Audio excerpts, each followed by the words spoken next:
I don't care who you are. Life is going to knock you down. Listen to me, many of you right now, life's got you up against the rope, and you got to do me a favor. Like, you can't give up. You can't give in. Pain is temporary. Pain is your friend. Pain is going to take you to the next level. When you going through pain, I know what you feeling. I know exactly, because I've been there. I've done that. But you got to work through it.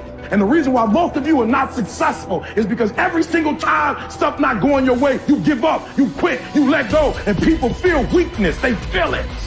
You can feel when somebody's not committed, when they're not all in, when they're not dedicated. And there's another level you get to when you go all in. Winners win and losers lose. There are going to be times that you're going to be wondering, why should I keep showing up and working my business? Why should I keep at it? Why should I keep showing up to the conventions? Why should I keep picking up the phones and making the phone calls? Why should I keep fighting for my goals and fighting for my dreams? And what I want to remind you is that you got to show up for your life regardless of the circumstances. You got to show up in spite of the naysayers. You got to show up in spite of the conversation going on in your mind. You got to show up for your life, because if you don't, nobody else will. If you want unreasonable results in your life, you've got to be willing to be unreasonable. Part of being unreasonable, you don't judge according to appearances. Part of being unreasonable, you can see it because you believe it. You must have the faith to call forth those things that be not as though they were. You've got to decide, I deserve this, and I'm going to have it. You've got to say yes to your life. You've got to say yes. Yes to my dreams. Yes to me. Yes, I can make it. Yes, I can. Doesn't matter how many failures I've made. Doesn't matter how many mistakes I've endured. Doesn't matter about my defeats. Doesn't matter about what I've done. Yes, yes. I don't care about the fact I'm in a hole now. Doesn't matter about where I am. The last chapter to my life has not been written yet. If you judge me now, you'll judge me prematurely. I'm still in the process of transforming my life. I'm still in the process of becoming. Yes. The brilliance of Thomas Edison was not in his mind. It was something much more ordinary and often much less respected.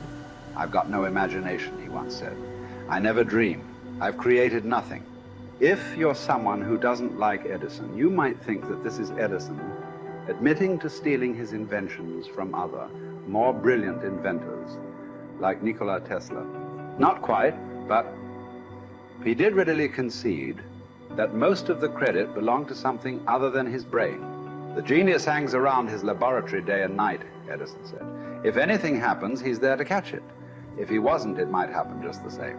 Only it would never be his. What he's talking about is showing up.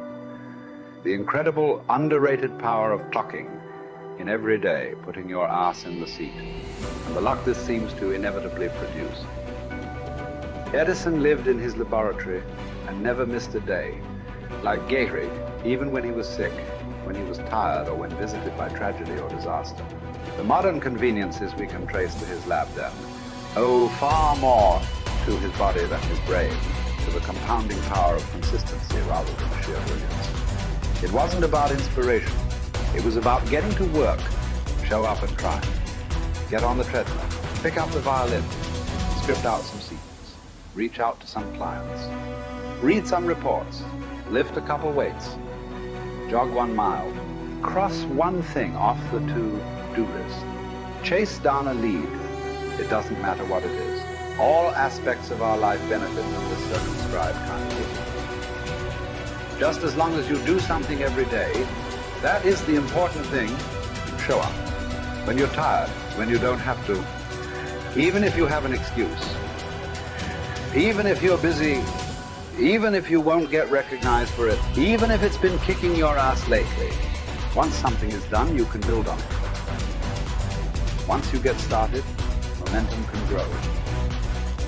When you show up, you can get lucky. Is this still hard? Yes. But the good news is that because it's hard, most people don't do it. They don't show up. They can't even do one tiny thing a day. So yes, you're alone out there on the track in the rain. You're the only one responding on Christmas. But having the lead is, by definition, a little lonely. This is also why it's quiet in the morning. You have the opportunities all to yourself. Don't worry about setting any records. Just report for duty. No excuses. And here's the irony. This is also a way to break records. Consistency is a superpower. Day to day, willpower is incredibly rare. Lowell Gettrig was a solid position player and a good hitter. But his success really was rooted in the fact that he didn't miss many days of work. It's quite likely that had he continued at his normal pace and not been stricken with R's, that he would have put up career numbers that surpassed Babe Ruth.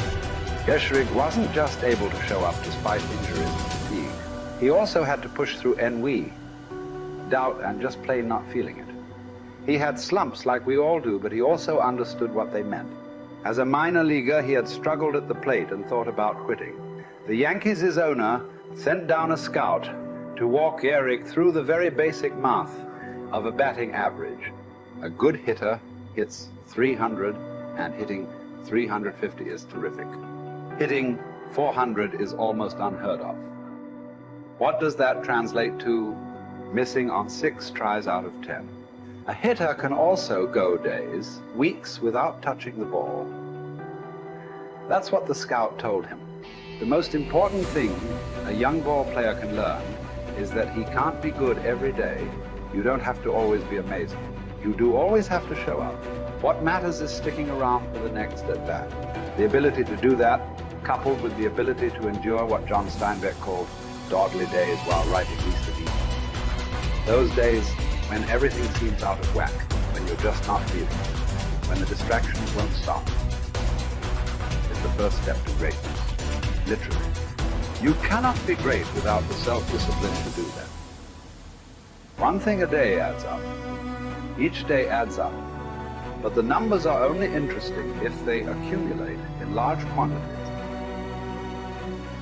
You guys that are just getting started, you're not going to start right here. You're going to start down there. Probably in another city, another town. I grew up in Lake Charles, Louisiana, no money, raised by a single mother. I was in debt at 25 years old. First thing that I had to do in my life was not learn a new skill. First thing I had to do to get my life moving in the right direction was self-development. It is vital. It was vital for me that I improved myself and I could start depending upon me. I had to show up every day with some rituals, some disciplines, and start getting myself to trust me, not trust others, but trust myself to do the right thing every day. One of the things that I started doing was beating the sun up every morning. I'm going to beat that sun up every morning so that I have the discipline and the control over my life. So I knew, hey, before that thing pops, I'm going to pop. I'm going to get out of bed, depend on myself, get up at the same time every day. And for me, that time, regardless of where I was beat that sun up. No matter where I am, I'm going to beat that thing up. So it gives me a sense of control over my own life. Second thing,